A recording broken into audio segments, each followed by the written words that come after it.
It's here. The buds are swelling on this triple trunk Zelkova. We've got some repotting to do. This beautiful specimen, well, this came from Tony of TonysBonsai. God rest his soul. And this pot, which I'm going to use, some of you won't agree, has come from Gary Brown. He gave me loads of stuff for my Lord of the Rings inspired landscapes. And this is what I'm going to put Tony's tree in. So if that's going to interest you, keep on watching. I tell you what, you're going to learn loads about repotting. You're going to learn loads about Tony's triple trunk Zelkova. And we're going to see how great it looks in Gary Brown's pot. What more could you ask for? Come on, spring, roll on.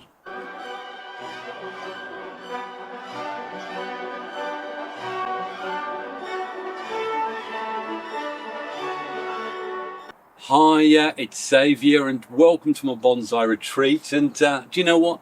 The sun is shining. I've got at least 2 or 3 weeks of great overnight temperatures. Do you know what? I think this potting season can really start going because I've got buds expanding on this beautiful triple trunk Zelkova. Absolutely wonderful. Last year I said to you I was going to be repotting it, and I made it quite clear that although I could probably try and go for a more traditional sort of pot that's going to look really nice with it, or something with a different colour, I want to put it mounded on this Gary Brown speciality, Hobbit pot. And I'm hoping that I can have this perched up like a little dome. To do that, I need a few things. I need the pot. I need the trees, clearly. I also need what's between my legs, the soil, usual mix of zeolite, pumice and stuff like that. Obviously, Oceana root boost. And also the other thing that's down there is some nice green moss, which I collected outside my local pub. Brilliant. I had a few people looking at me going, who is that nutter? Probably the one way to ask yourself, are you a bonsai nerd? Easy. You're the one who's collecting the moss from outside pubs. That's so sad, man. That is so sad. Now, for those of you also who've got history with my channel, you'll know that in the early days, there used to be a bit of confusion between Chinese elm and Zelkova, and that's all down to the shop import labelling schemes where Chinese elms were basically labelled as Zelkovas because it gets past some sort of quarantine restrictions, but most of them are Chinese elm. So this was the first Zelkova that came into my collection. As I say, Tony, just before he died, said he'd really like me to have it on the condition, and this was it. He said this was a number of his trees, on the condition that I keep working with them, that I don't kill them, and that I keep showing them to people who loved his stuff. So this is really dedicated to TonysBonsai. So let's have a look and see what the roots of this are really like, because I already know from last year when I did some work on the root base, which hopefully you're seeing right now, it's pretty impressive. The thing I need to know is, can I bend it down into a sort of mound, which is what I want for this particular repot. In terms of repotting, really, in something like this, where I've been developing the root system, I've got 2 choices, chopstick or a bloody great root hook. And it may not surprise you that this fantastic root hook from Bobcat Bonsai will stay firmly in my box. All I expect to be doing is teasing the little roots out. I certainly don't want to be breaking anything up, apart from the long, horrible ones. I know I've got long, horrible ones, because if we turn this over, if you have a look on the bottom, hopefully you can see that there is some root growth that's come through.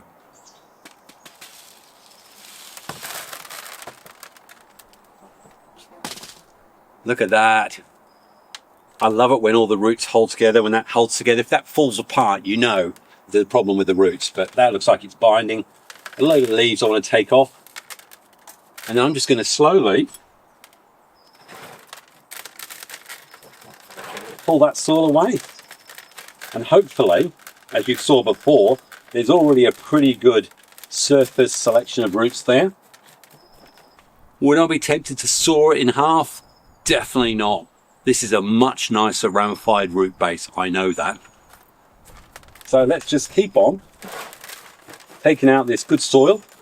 This is definitely soil that will get recycled and used, and I will keep it in a bucket, sealed somewhere where I can get the sun on it, and there is any issues in there, we can sort out those and cook them off. But can you see these fine roots here? Look at them, lovely healthy colour. I'm definitely going to be taking some of this, some thicker, coarser ones here. I'm really excited to find out just how this root base is looking. Anyway, done loads of videos about removing soil. Needless to say, I'm going to take all the soil off this, and then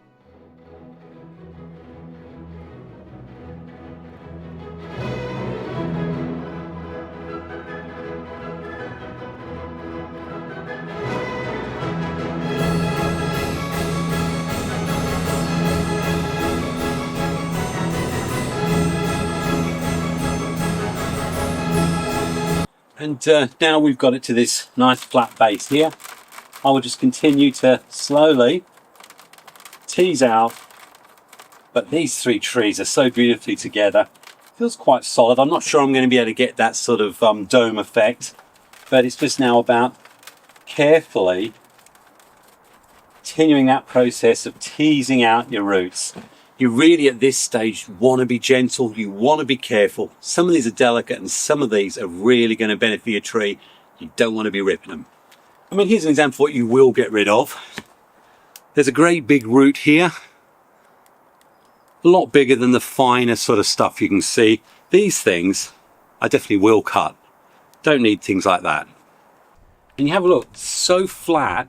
So we've just, in fact, this is the art of why we, but it's a lovely set of fan here. But if you look inside here, right at the base, where the trunks all meet the ground, I put a slate tile.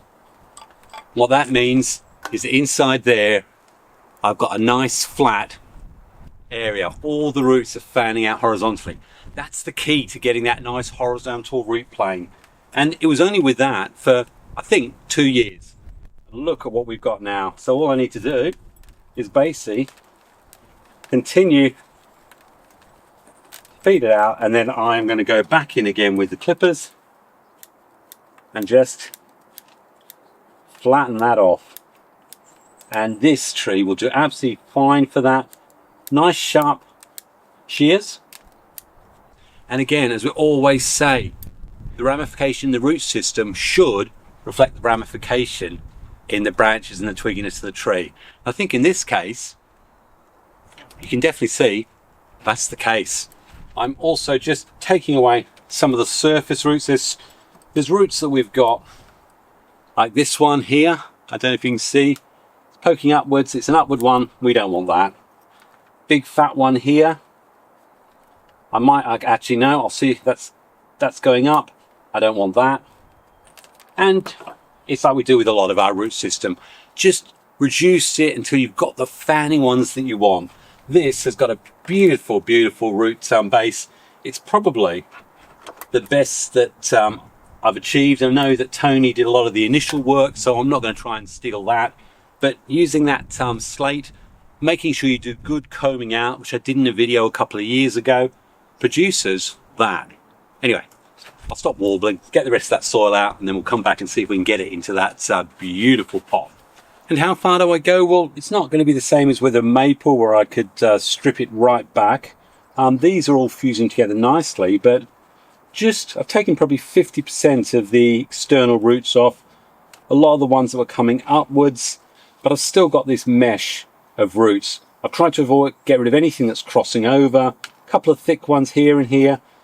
This knob here probably will get removed at a later one. But for now, I'm happy to leave it at that. It's a lovely structure. I actually want this to fuse and plate over eventually, so I want to keep a lot of what I've got here. Turning it over, you can see basically the center there is free of anything coming downwards. A few of the big ones still there, but that's a pretty impressive root base. And that is what you're really looking for, even if you're doing maple, stuff like that. That's what you're aiming for. And you know, part of me goes that in a more traditional ceramic, this tree would also really pop. And if I was showing it, maybe that's what would happen. And I don't know whether you have rocks or something on this side, but you have it off balance on that sort of oval, rough edge pot. And imagine that with the green foliage. I tell you what, that could look pretty good. And if it wasn't for the fact that Gary Brown had gone to the effort of actually making me this additional pot, I probably would go for something like this. And there's many of you saying, Zav, don't be silly, go for that sort of pot. Well, do you know what? I'm going to go for Gary Brown's Hobbit-based pot. And you know what? In a couple of years, if I don't like it, I can always go back to this. But Gary, this is for you. So as I say, here's the pot, and I've got me wire mesh just to cover the holes. It's got a few bigger holes for tying it down. I'm actually going to be using wire because what I want to be able to do is to pull the roots downwards to try and create that dome effect. Now I know that one of the things that people will notice, and I've noticed it straight away, is that this raised part where the Hobbit's door is actually blocks your view into the trees and the root base. It may be that way, be one of the reasons why it's not suitable, but you know what? Let's have a bit of fun, shall we? So we now just need to work. Got some wires in here, and hopefully I've made them long enough.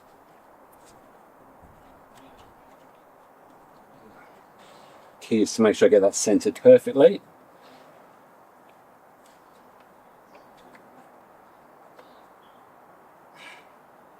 That's the first wire parting.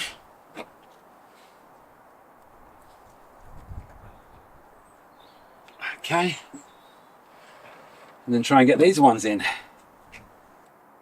Okay, that's nice and tight. Okay, we've actually got a bit of a dome there, and I think what's going to make the difference, and you'll see it, is when the moss goes on. The important thing here is to just carefully work the soil in. And because those roots are so matted together, this is going to take a little bit of time.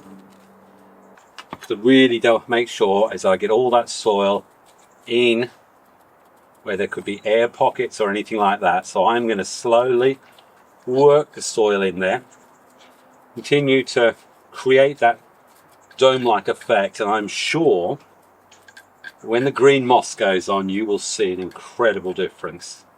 I won't pretend, it's not quite blowing my mind yet, but bear in mind there's no greenery here. That too could also have an effect. So let me just continue to work the soil in, and as I say, you're not digging and pushing, you're literally lifting and finding those places of pockets of air and just putting more soil in.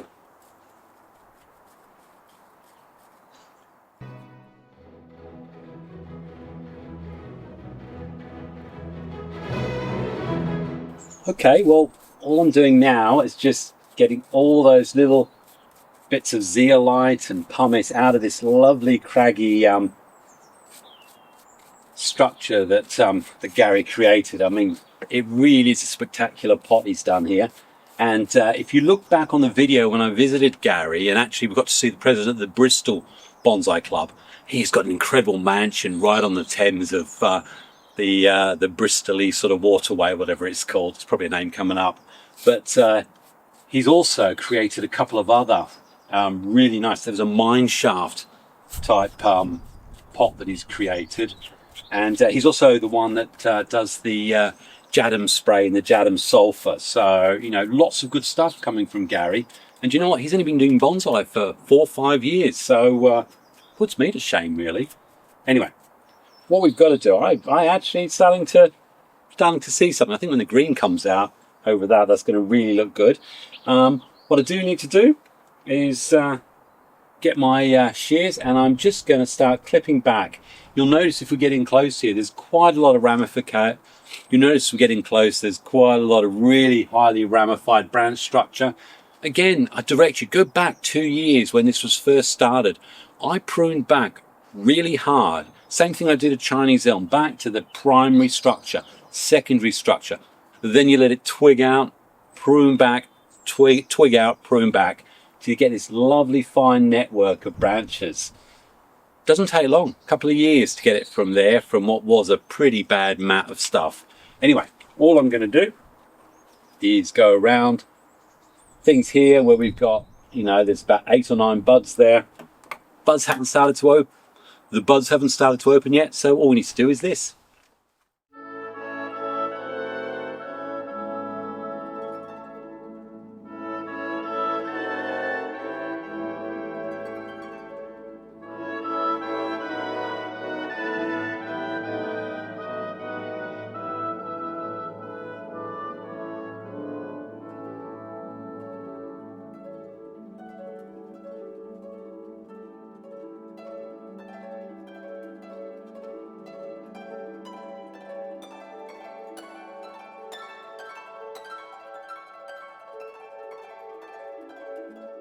And I will go around, and as I would with, say, a Chinese elm, you can shorten these right back to just 2 or 3 buds. And also, yes, this work could have been done in the autumn time once the leaves have started to fall, but it doesn't hurt if you do it now either. So this is such a vigorous and healthy species. Chinese elm, Zelkova, they'll really will put out loads and loads of healthy growth very, very quickly. So you need to stay in check. You need to keep it in control and tight. And the key, I'd say, one thing I will say is make sure you get in to the center places here. Watch this growth that's going to go across your structure.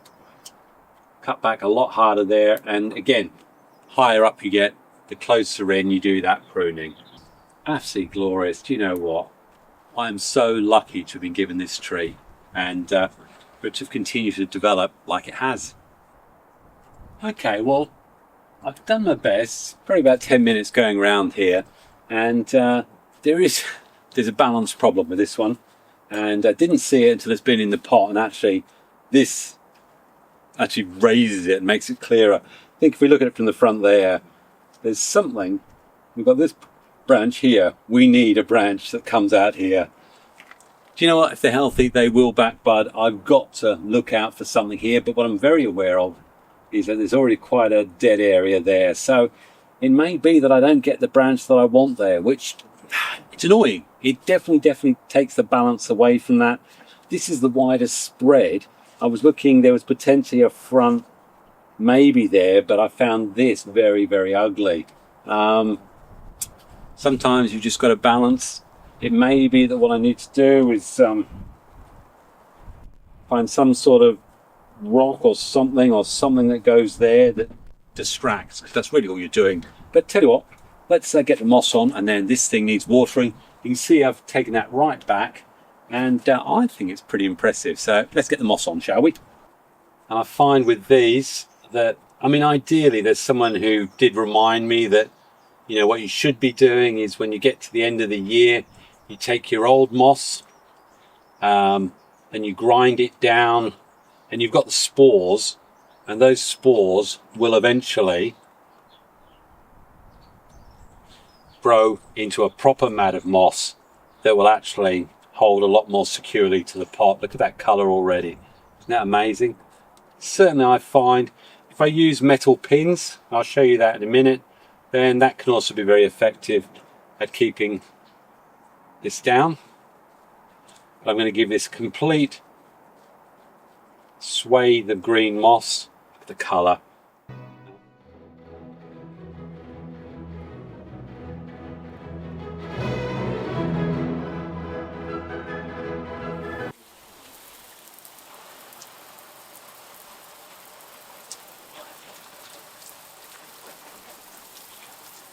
So there you go, and you know, I like it. I do like it. Yes, I can see it.